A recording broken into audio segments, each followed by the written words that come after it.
നമസ്കാരം. എൻ്റെ ഒരു പുതിയ വീഡിയോയിലേക്ക് എല്ലാവർക്കും സ്വാഗതം. ബഹ്റൈനിൽ തന്നെ ഒരു പുതിയ ഞങ്ങൾ ആദ്യമായിട്ട് പോവുകയാണ്. ഒരു സ്ഥലത്തേക്കാണ്, അമലയിലുള്ള യബീല എന്ന് പറയുന്ന ഒരു ഫാമിലി എൻ്റർടൈൻമെൻറ്റ് സ്ഥലമാണ്. ഒരു അഡ്വഞ്ചർ റൈഡും കാര്യങ്ങളൊക്കെയുള്ള ഒരു സ്ഥലമാണ്. എനിക്ക് തോന്നുന്നത് അധികം സമയമൊന്നും ആയിട്ടില്ല അത് ഓപ്പണായിട്ട്.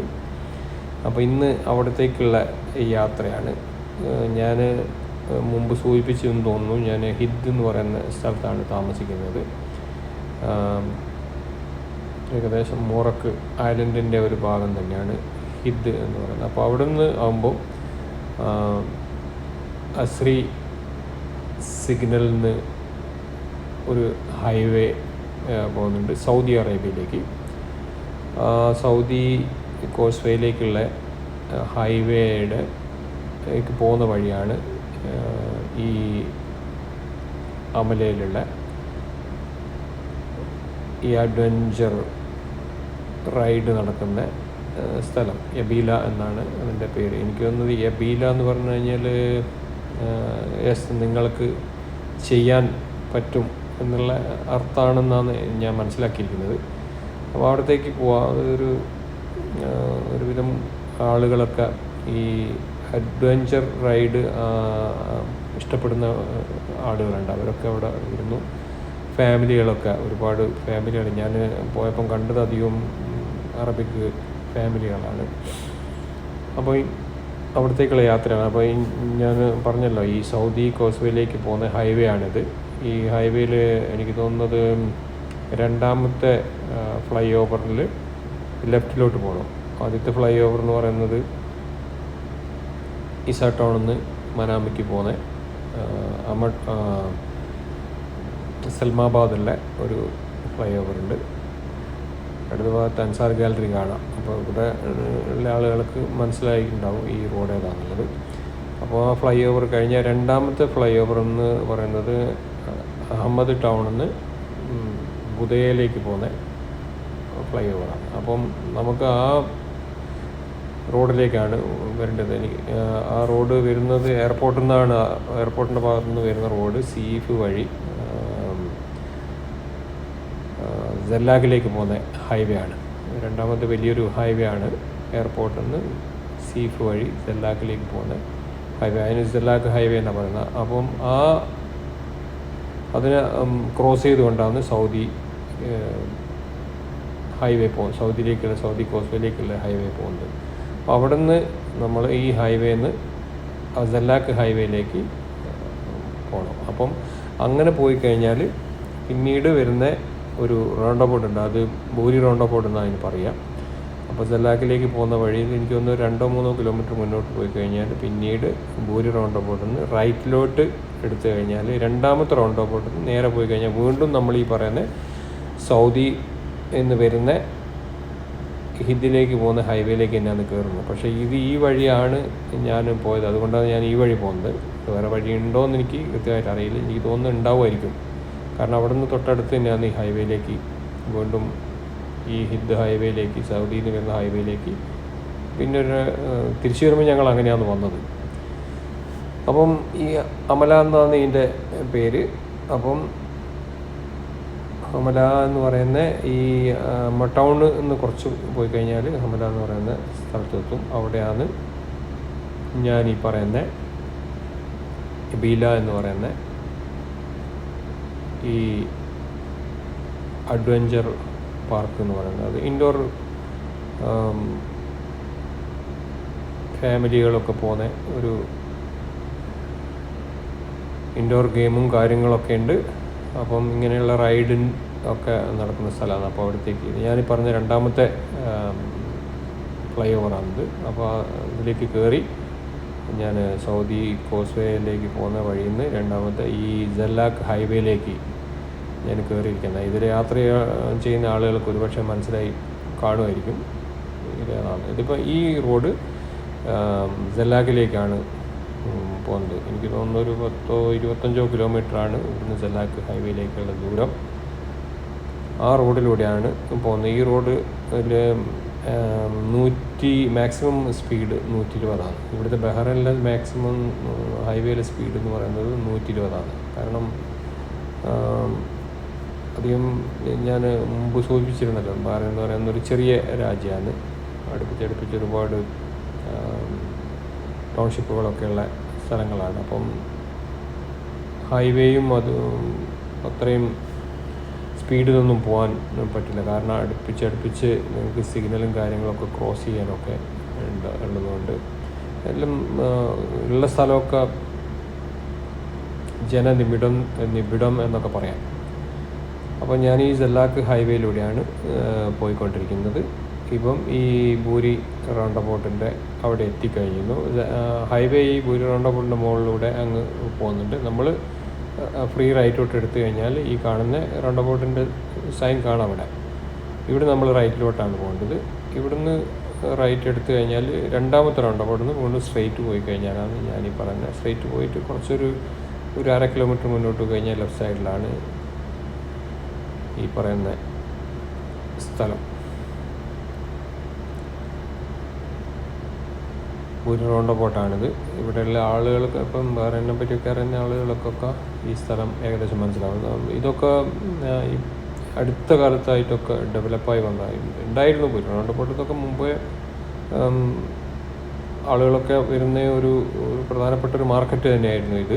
മനാമ കഴിഞ്ഞ് കഴിഞ്ഞാൽ അമ്മ ടൗണിലുള്ള ഈ ഏരിയ ഒക്കെ അത്യാവശ്യം തിരക്ക് പിടിച്ചൊരു സ്ഥലമൊക്കെ ആയിരുന്നു. പക്ഷേ ഇതിൽ കുറച്ചുകൂടെ മുന്നോട്ട് പോയി കഴിഞ്ഞാൽ പിന്നെ ഗാർഡനുകളും അതുപോലെ തന്നെ ഒരു ഭാഗത്ത് മരുഭൂമിയൊക്കെ ആയിട്ട് അങ്ങനെ കിടക്കുന്ന ഒരു സ്ഥലമായിരുന്നു. ഞാനും മുമ്പൊക്കെ ഇവിടെ വന്നിരുന്നു. അന്നൊന്നും ഇത്ര ഡെവലപ്പായിട്ടില്ലായിരുന്നു. ഇപ്പോൾ ഒരുവിധം സ്ഥലങ്ങളിലൊക്കെ ഡെവലപ്പായി മാറിക്കൊണ്ടിരിക്കുകയാണ്. അപ്പം ഞാൻ ഏകദേശം ഇതിൻ്റെ സ്ഥലത്തെത്താറായി. റൈറ്റ് സൈഡിലൊക്കെ കാണാം മരുഭൂമിയുടെ ഭാഗങ്ങളൊക്കെ ഇപ്പം ചെറിയൊരു ഇതിലൊക്കെ റൈറ്റ് സൈഡിൽ കാണാം. എന്നാലും വലിയ കുഴപ്പമില്ലാത്ത റോഡുകളൊക്കെയാണ്. അപ്പോൾ ഈ റോഡിൽ നമ്മൾ ഞാൻ പറഞ്ഞല്ലോ, രണ്ടാമത്തെ റൗണ്ട് അബൌട്ട് കഴിഞ്ഞ് കുറച്ച് മുന്നോട്ട് പോയി കഴിഞ്ഞ് ലെഫ്റ്റിലോട്ട് ഞാനിപ്പോൾ ഈ പറയുന്ന സ്ഥലത്തെത്തിയിരിക്കുകയാണ്. നല്ലൊരു അറ്റ്മോസ്ഫിയറാണ് ഇവിടെ. നല്ല ചൂടുള്ള സമയത്താണ് ഞങ്ങൾ ഇവിടെ എത്തിയിരിക്കുന്നത്. എന്തുകൊണ്ടും ആളുകൾ ഇഷ്ടപ്പെടുന്ന ഒരു ഇൻഡോർ ഗെയിമൊക്കെ നടക്കുന്ന ഒരു സ്ഥലമായതുകൊണ്ട് ആളുകൾക്ക് ഇഷ്ടപ്പെടുകയും ചെയ്യും. ഇന്ന് വീക്കെൻഡും കൂടിയാണ്, അതുകൊണ്ട് നല്ല തിരക്കും ഉണ്ടാവുമെന്നാണ് പറഞ്ഞത്. പക്ഷേ ഞങ്ങൾ എന്തായാലും കുറച്ച് നേരത്തെയാണ് പോയത്. വൈകിട്ടൊക്കെ ആകുമ്പോഴത്തേക്കാണ് ആളുകൾ കൂടുതൽ വരിക. ഞങ്ങൾ കുറച്ച് നേരത്തെ തന്നെ പോയി. എനിക്ക് തോന്നുന്നു ഒരു 5 മണി, ഇവിടുത്തെ ഒരു 4:30-5 മണിക്ക് ഇങ്ങനെ ഞങ്ങൾ അവിടെ എത്തി. നമ്മൾ പോയ ഇവിടെ തന്നെ ഒരു കാണുന്നത് ഇങ്ങനെ തന്നെ ഒരു വെള്ളത്തിൻ്റെ പരിപാടികളൊക്കെയാണ്. കുട്ടികൾ ഒക്കെ ഇവിടുന്ന് കളിച്ചുകൊണ്ടിരിക്കുന്നുണ്ട്. നനഞ്ഞ് കുളിച്ച് തന്നെയാണ് അവർ ശരിക്കും ആഘോഷിക്കുന്നത് തന്നെ പറയാം. ഇതിൻ്റെ അകത്ത് ഞങ്ങൾ കയറിയിരിക്കുന്ന ഒരുപാട് സംഭവങ്ങളുണ്ട് ഇവിടെ. ഈ പറയുന്ന ട്രെയിനും കാര്യങ്ങളൊക്കെ ഉണ്ട്. ഞാനെന്തായാലും ഒരിക്കലോ മറ്റോ ഞാൻ കയറിയതാണ്. തീരുമാനിച്ചാൽ അതിൻ്റെ മുകളിൽ കയറില്ല, കലകറക്കൊക്കെ വരും. അങ്ങനെയുള്ള ആളുകൾ എനിക്ക് സാധിക്കുന്നത്. മറ്റുള്ള പ്രശ്നങ്ങളൊന്നും ഇല്ലാത്ത ആൾക്കാർ ധൈര്യമായിട്ട് കയറുക. കാരണം അത്രയും സേഫാണ്. നമ്മൾ വിചാരിക്കുന്നവരൊന്നല്ല, ബെൽറ്റും കാര്യങ്ങളൊക്കെ ഇട്ടിട്ടാണ് ഇതിൻ്റെ പരിപാടിയും. ഒന്നും അങ്ങനെ സംഭവിക്കുന്നു പേടിക്കാനൊന്നുമില്ല. പക്ഷേ ഈ പറയുന്ന തലകറക്കുള്ള ആൾക്കാർക്കൊക്കെ അതിൻ്റെ ഒരു വിമിഷ്ടം ഉണ്ടാകാൻ സാധ്യതയുണ്ട്. അപ്പോൾ അതുകൊണ്ട് മാത്രമാണ് ഞാനിതിൻ്റെ മുകളിൽ കയറാഞ്ഞ്. മകളും വൈഫും കയറാമെന്ന് പറഞ്ഞു. ഇതിന് ഒരാൾക്ക് ഒരു റൈഡിന് 500 ഫിൽസാണ്. ഇവിടുത്തെ 1/2 ദിനാർ എന്ന് പറയും. വേറെ ദിനാർ ഹാഫ് BD. അപ്പോൾ അത് 500 ഫിൽസ് എന്നും പറയും. 1000 ഫിൽസ് ഉള്ളതാണല്ലോ 1 BD എന്ന് പറയുന്നത്. അപ്പോൾ അതിൻ്റെ പകുതി. അപ്പോൾ ഒരാൾക്കുള്ള സംഭവമാണിത്. എനിക്ക് തോന്നുന്നു ഇതിൻ്റെ 1-2 സാധനം ഞാൻ മ്യൂട്ടാക്കിയിട്ടില്ല. അതുകൊണ്ട് അതിൻ്റെ സൗണ്ടും കൂടെ വരാനുള്ള എവിടെയാണത് മ്യൂട്ട് ചെയ്തതെന്നുള്ളത് എനിക്ക് ഓർക്കുന്നില്ല. അതുകൊണ്ട് എൻ്റെ വോയിസും അതിൻ്റെ സൗണ്ടും ഒക്കെ കേൾക്കാനുള്ള സാധ്യതയുണ്ട്. അതിൽ അവർ കയറി ഞാൻ എവിടെയാണ് നിർത്തേണ്ടത്, അതിൻ്റെ സൗണ്ട് കേൾക്കുകയാണെങ്കിൽ ഞാൻ പറയുന്നത് കേൾക്കുന്നത് എവിടെയാണ് നിർത്തേണ്ടത് എന്നുള്ളൊരു ധാരണയിലില്ല. പിന്നെ ഞാൻ വീണ്ടും അത് മാർക്ക് ഞാൻ റെക്കോർഡ് ചെയ്യേണ്ടത്. എന്തായാലും ശരി, അതൊരു ഭയങ്കര അവസരപ്പെടുന്ന സൗണ്ട് അല്ല. പിന്നെ ഞാൻ അങ്ങനെയുള്ള കാര്യങ്ങളൊന്നും പറയുന്നില്ല.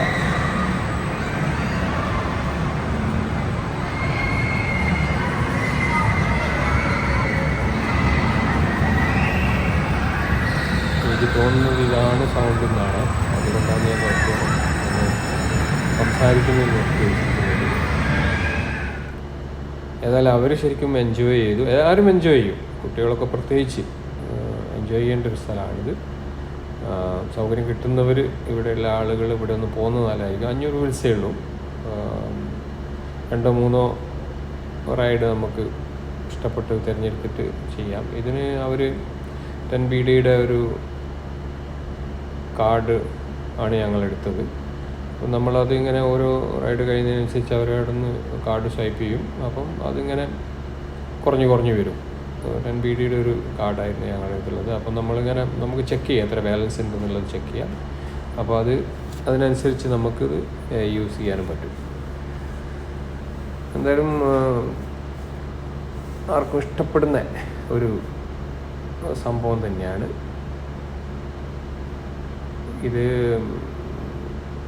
എനിക്ക് തോന്നുന്നത് മനാമ, അതുപോലെ തന്നെ നമ്മളെ പ്രധാനപ്പെട്ട സിറ്റികളിലൊക്കെ ആളുകൾ ഇവിടത്തേക്ക് വരാനൊരു 10-25 കിലോമീറ്റർ യാത്ര ചെയ്യണം. മനാമേന്തൊക്കെ എനിക്ക് തോന്നുന്നത് 25 കിലോമീറ്ററെങ്കിലും വരാനുണ്ട്. ഞാനെന്തായാലും ഇവിടുന്ന് വരുമ്പോൾ ഒരു 15 കിലോമീറ്റർ 20 കിലോമീറ്ററിൻ്റെ അടുത്ത് എനിക്ക് യാത്ര ചെയ്യേണ്ടി വന്നിട്ടുണ്ട്. ഏതായാലും അവർ ഇതിൻ്റെ മുകളിലൊക്കെ കയറി ശരിക്കും എൻജോയ് ചെയ്ത്. ഞാൻ ഇറങ്ങിയപ്പോൾ അവരോട് ചോദിച്ചിരുന്നു എങ്ങനെ ഉണ്ടായിരുന്നു. കുഴപ്പമൊന്നുമില്ലായിരുന്നു. എന്നാലും ഒരു പേടി ഉണ്ടാവുമല്ലോ. നമ്മൾ എന്തൊക്കെ ബെൽറ്റ് ഇട്ട് എന്ന് പറഞ്ഞു കഴിഞ്ഞാലും ഇത് ഇങ്ങനെ കറങ്ങിക്കൊണ്ടിരിക്കുമ്പോൾ നമ്മളറിയാതെ പിടിച്ചു പോവും. അപ്പോൾ അങ്ങനെ ബെൽറ്റൊക്കെ ഉണ്ടെങ്കിൽ പോലും ഇതിൻ്റെ മുകളിലൊക്കെ ഇങ്ങനെ പിടിച്ചിട്ടാണ് അവർ കയറിയത്. ഇതുകൊണ്ട് ഇവിടെയും ചെറിയൊരു ഞാൻ മ്യൂട്ട് ചെയ്തിട്ടുണ്ട്, അതുകൊണ്ട് സൗണ്ട് ഉണ്ടാകാൻ സാധ്യതയുണ്ട്.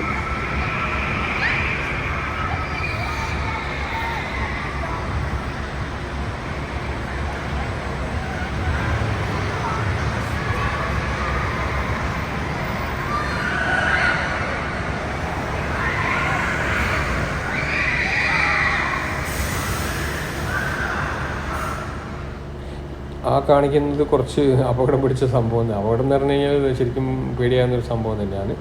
ഞങ്ങളിത് കഴിഞ്ഞു, ഞങ്ങൾ പുറത്തേക്ക് ഇറങ്ങി.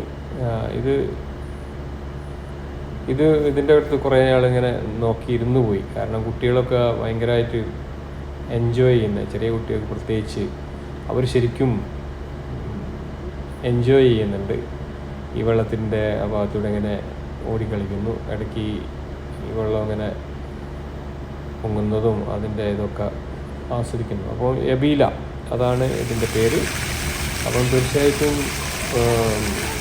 ഇങ്ങനെയുള്ള കാര്യങ്ങളൊക്കെ ഇഷ്ടപ്പെടുന്നവർ തീർച്ചയായിട്ടും വരേണ്ട ഒരു സ്ഥലം തന്നെയാണ്. ഞങ്ങളെന്തായാലും വളരെ ഞാനെന്ന് പറഞ്ഞാൽ ഞാനിതിൻ്റെ മുകളിലൊന്നും കയറിയില്ലെങ്കിൽ പോലും അവർ വൈഫും മകളും, മൂത്ത മകളും ഇവിടെ ഇല്ല, അവൾ നാട്ടിൽ പോയിരിക്കുകയാണ്. നാട്ടിലാണല്ലോ പഠിക്കുന്നത്. അപ്പോൾ അവൾ ഇല്ല. ഇവർ രണ്ടുപേരും ഇതിൻ്റെ മുകളിലൊക്കെ കയറി ഒക്കെ ചെയ്തു. അവർ ഇഷ്ടപ്പെടുകയും ചെയ്തു. പ്രത്യേകിച്ച് കുട്ടികൾ, ചെറിയ കുട്ടികളൊക്കെ ഒരുപാട് അവർക്ക് എൻ്റർടൈൻ ചെയ്യേണ്ട ഒരുപാട് സംഭവങ്ങളുണ്ട്. എബീല കണ്ടോ, ആ ബോർഡ് നിങ്ങൾ നോക്കിയാൽ മതി. YABEELA ഉണ്ടാകും. നിങ്ങൾ ഗൂഗിളിൽ അടിച്ചു നോക്കിക്കഴിഞ്ഞാൽ അതിൻ്റെ ലൊക്കേഷൻ കിട്ടും. നേരെ ലൊക്കേഷൻ ഇട്ടങ്ങ് വന്നാൽ മതി. നല്ല പാർക്കിങ്ങും കാര്യങ്ങളൊക്കെ ഉണ്ട്. എത്ര ചൂടുണ്ടെങ്കിൽ പോലും നമ്മൾ ഇതിൻ്റെ അകത്തേക്ക് കയറുമ്പോഴത്തേക്ക് ആ ചൂടിനൊക്കെ ഒരുപാട് കുറവുള്ള മാതിരി നമുക്ക് അനുഭവപ്പെട്ടു. കാരണം ഒരുപാട് മരങ്ങളൊക്കെ വെച്ചിരിക്കുന്നു. പാർക്കിങ്ങിൽ തന്നെ ഷെയ്ഡും കാര്യങ്ങളൊക്കെ ഉണ്ട്. അപ്പോൾ അവിടെ വണ്ടി പാർക്ക് ചെയ്യുക. ഒരു 2 മിനിറ്റ് നടക്കാനേ ഉള്ളൂ. ഇഷ്ടംമാതിരി പാർക്കിങ് അവിടെ ഉണ്ട്. ഏതായാലും ഈ വീഡിയോ നിങ്ങൾക്ക് ഇഷ്ടപ്പെട്ടു എന്ന് വിചാരിക്കുന്നു. തീർച്ചയായും ഇഷ്ടപ്പെട്ടു കഴിഞ്ഞാൽ നിങ്ങളുടെ അഭിപ്രായങ്ങൾ അറിയിക്കുക. ഞങ്ങൾ തിരിച്ച് പോവുകയാണ്. ഇതൊരു വീക്കെൻഡായിരുന്നു. ഇങ്ങനെ ചില യാത്രകളൊക്കെ ആയിട്ട് വീണ്ടും ഞാൻ നിങ്ങളുടെ അടുത്ത് വീണ്ടും വരും. Thank you for watching. നിങ്ങളുടെ അഭിപ്രായങ്ങൾ തീർച്ചയായിട്ടും അറിയിക്കണം. അടുത്ത വീഡിയോ ആയിട്ട് വിശേഷങ്ങളായിട്ട് ഞാൻ വീണ്ടും വരാം. Thank you very much.